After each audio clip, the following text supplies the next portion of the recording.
Hello, welcome.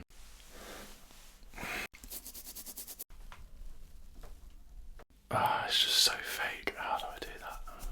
Hello, thank you for clicking on this video. The chances are you probably don't know who I am, so let me explain.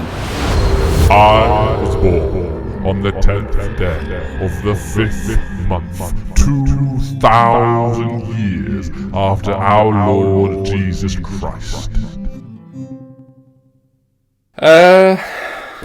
Anyway, I grew up in the countryside in Gloucestershire with my two older brothers, my mum and my dad, and I was happy. I rode my bike to see my friends and I played sport. A little bit shy. I got nervous around trying to have new experiences, but I liked learning and I liked being clever. Then everything changed.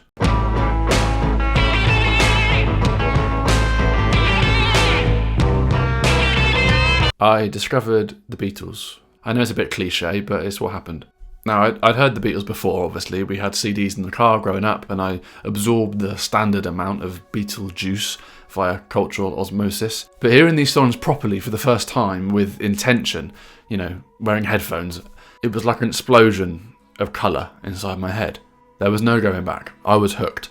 Over the next few years, I consumed every last morsel of the Beatles' music, films, books, everything. This fascination with the Beatles led to the discovery of many more artists that would develop my taste and my passion for music, and although I didn't know it at the time, this was the start of something deep and powerful that would go on to steer the course of my life. Sometimes it's only later when you look back you realise when the turning point came.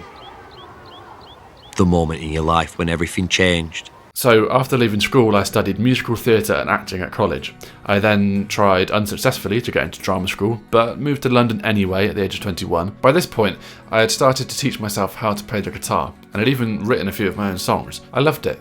It felt like the purest creative expression I'd ever known. So I set about to record some of these songs and release them into the world, which is what I did.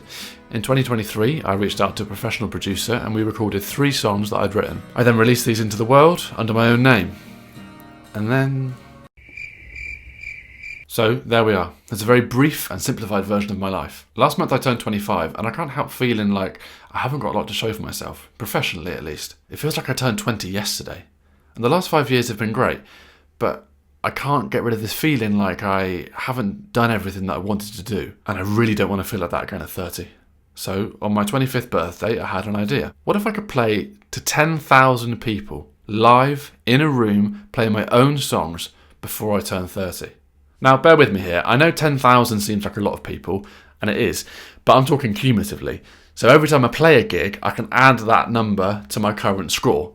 And I know this might seem like an arbitrary number, and to be honest it is. I've no idea if this is even achievable or realistic. I've done some basic maths, and I think it's probably not impossible, but I've no idea how difficult it'll be. But I guess that's not really the point. The point is that I'm trying. That I have a goal in my mind that I'm working towards. That I'm not just floating aimlessly through the next 5 years of my life, hoping that the magical music fairy is going to come and whisk me away and take me to some state-of-the-art music studio and an amazing band and record all of my songs and shower me in Brit Awards and Grammys. I mean, that'd be nice. I want to be able to get to my 30th birthday and think, well, at least I fucking tried. And part of this whole journey is to document and hold myself accountable for what I've set out to achieve. It would be very easy to think all of this in my head, to not tell anyone, and then slowly over the next few years come up with some reason as to why it was never a good goal to have in the first place, or to kind of move the goalposts. But that's not what I want to do. And I know that in and of itself, playing to 10,000 people over the next 5 years won't necessarily give me what I'm searching for, but ultimately what I want out of this is opportunity. The opportunity to be seen and heard for the things that I've made. At the core of all of this are the songs that I've written. I want the world to judge them for what they are and to come to some kind of conclusion on their value. That might seem shallow, but to be honest, I don't see the point of creating art in a vacuum. I admire people who make art just for themselves, and that's definitely important, especially when you're writing or you're starting with the grain of an idea. But I have dozens of finished songs that no one's ever heard. And if I don't do something soon, nobody ever will. So, this video is a statement of intent. I'm going to document the next 5 years of my life, and I'm going to bring you along with me. And I need your help with this too. If you know of any gigs that are in need of any performers, send me a message. If you've not seen a video from me for a while, send me a message. I don't really have any sort of plan for how this is going to go, or for how often I'll be sharing these videos, but my hope is that with your help, and with the accountability that this video is going to bring, I can find myself somewhere on my 30th birthday that I never thought possible. For me, for us, Christ, for all of us. It was stealing a blonde Shetland pony for a xenophobic farmer